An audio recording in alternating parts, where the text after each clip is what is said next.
So we've been given an excellent introduction into the philosophy and religion of Jainism. My first question is about the Dalai Lama. He was asked, what would you like to reborn as, if you're reborn, if the Dalai Lama is to reborn?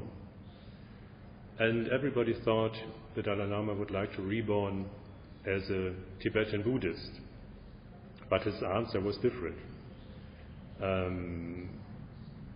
Not many people know his answers. You can read it on the internet. Somebody carried out an interview with the Dalai Lama, and he said, if I am to reborn, I would like to reborn as a Jain. Can you imagine why the Dalai Lama said, I want to be reborn as a Jain? Do you have an idea? Actually, it's a great thing he has told. Actually, he has gone through the philosophy of Jainism. And Jainism, as I told just now, Jainism talk of only liberation of your soul. And soul is in your body. Outside there, reflection is there. You need not to go, you are not to prepare anything. No preparation. And for all the 24 hours, whenever you go inside and you try to realize, who am I? From where I came? Where I am to go? And what I am to do? When these questions, the Jainism says that you ask question from inner world, that who are you? And where are you to go?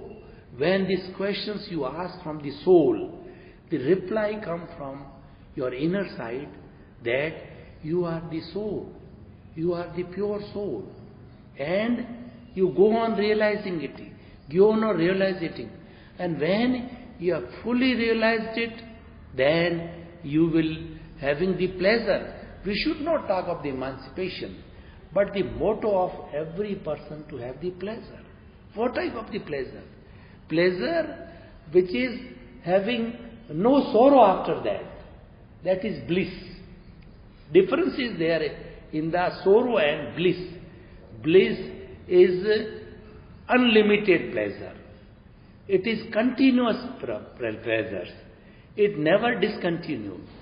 So the answer will come from our inner world after self-realization, because Jainism is such a philosophy, you only stress on the self-realization. Because of inside, I am talking of the inner world. I am not talking of the outer world. Because Dalai Lama meditates. And with the meditation, he has got the truth. And truth is inside. Truth is not outside. And whenever you go in your inner world, there are no words. No words. This world is only up to intellectual. Yes. Inner world, there is no intellectual. That is intuition. Inner world is intuition. Now I come to the reply of the Dalai Lama. He has reached to the intuition. And what the intuition says, everybody, you, yourself, myself, Dalai Lama, anybody, Jesus Christ, every big man goes through the intuition, intuitional power, inner world, then they know the real truth. Real truth. Right. So, that's why Dalai Lama say, because Jainism is talk of the real truth. They say that everybody is having the truth with him. That is part of the truth. Not absolute truth. Not full truth. So if somebody wants to know the absolute truth, that is within the inner world, that is with Anekant. Because I have read somewhere, he was very much influenced by the Anekant, by the Shadvad, the theory of non-absolutism. This is the theory of only Jainism, not of other philosophy. He was much impressed with this theory. What is theory? Non-absolute. Nobody is absolute. Till you attain the perfect truth, you are a part of having the part of the truth. Yes. So we should respect everybody is having the part of We have got no struggle. Yes. No stress that I am only correct. You are correct. You may be correct. I may be correct. Maybe. Not I am is the only true. I may be. This maybe word goes for the non-absolutism. Yes. He was very much impressed with that. And this is the only theory you will find in the Zen philosophy. That he was I have heard his speech. I have actually read about him. He was very much impressed. That's why I say that I want to know or to follow the theory of non-absolutism. That's why I should take as a birth. Another thing, in the conduct part, Jainism is the only philosophy, religion out of whole 365 philosophies are there in the world at present. 365. 55 we are teaching as a professor in university, providing degree to them. Graduation, post-graduation, doctorate, post-doctorate.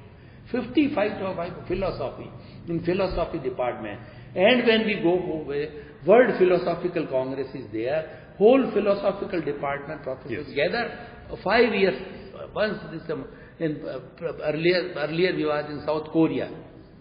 Then the perfect, this non-violent is the main motto of to become the perfect non-violent, that monk and nun can be, we can't be. This is the biggest part of the Jainism. That's why he was influenced. That's why he told, I want to be a Jain. Of course. Thank you. And this is leading me to a second question.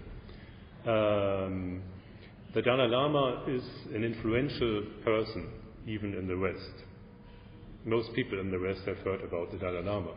What the Dalai Lama says is heard by millions and millions of people. But it looks, at least to us, it looks like there are no influential Jain people in the West. So wouldn't it be a good idea to have Jain people go to the West and bring enlightenment to the West? That is my question. In the same manner as the Dalai Lama and other Buddhist monks are going to the West in order to illuminate Western people. Very good question. Very good question. Actually, Jainism principle, as we know, are attractive to each other because they believe to attain this absolute truth. So actually, but the Jain monks and nuns, they can't use the convents. So those people can't go by the flight or that. But nowadays... People like you, for example. Nowadays, so many Jainism, these monks and nuns, they have prepared a team of the good, say, professors like me, or even the nuns of that type, or who are actually absolute as a monk and nun. But they can use the flight, they can use the convents. Now, some people, every sect of the Jainism has generated that part. They are going. At so many places they are going. So at this time, there's being much and much being preached also there. And like we people, we go abroad also. And we talk about the principles of the Jainism. And we then do some say whatever how to follow that, we also tell them that the fruition, we do the virtuals also, we do also their activities. So you are correct. We should have the interactions. East should go to West, West should go, we should try. Now it's a globalization. Yes. It's the present age of globalization, yes. Privatization, liberalization. Definitely. We are so grateful to the science that it has made the whole earth as our single family, as a single village. We can talk to anybody, we can interact to anybody, anywhere in the world. So we are grateful to the science. So now we should move. You come to us, we will come to you. We try to interact the good things. Have good things from you, and you share the good things with us. And the evils, like the dictatorship, or like this terrorism, or to give the torture, or the violence at the domestic violence to the especially for the ladies, for the female part, or to any deprived persons, any poor persons, to to give the, say, problem to them, to give the torture to bad things. Now the whole concept in the world with the globalization has done that we should have one religion, single religion. What is that religion? As a human religion. That is the Manav Dharma, the religion of the human, where every human being should be treated commonly, should be given respect to any human being. So now the time has come, single earth, one religion, one sky, one God, and one religion is the human religion. Yes. Professor, let me please ask a new question which relates directly to respect to human beings. We've been to Mumbai recently, and we've read newspaper articles in which it is said, critical articles on Jainism, in which it is said that Jain people do try to force religious prescriptions upon other people. I'm quoting from newspapers. Jain people are dictating their food habits on others. There is talk about Jain fanaticism in the different communities of Mumbai. That is because of the fasting period of Paryushan.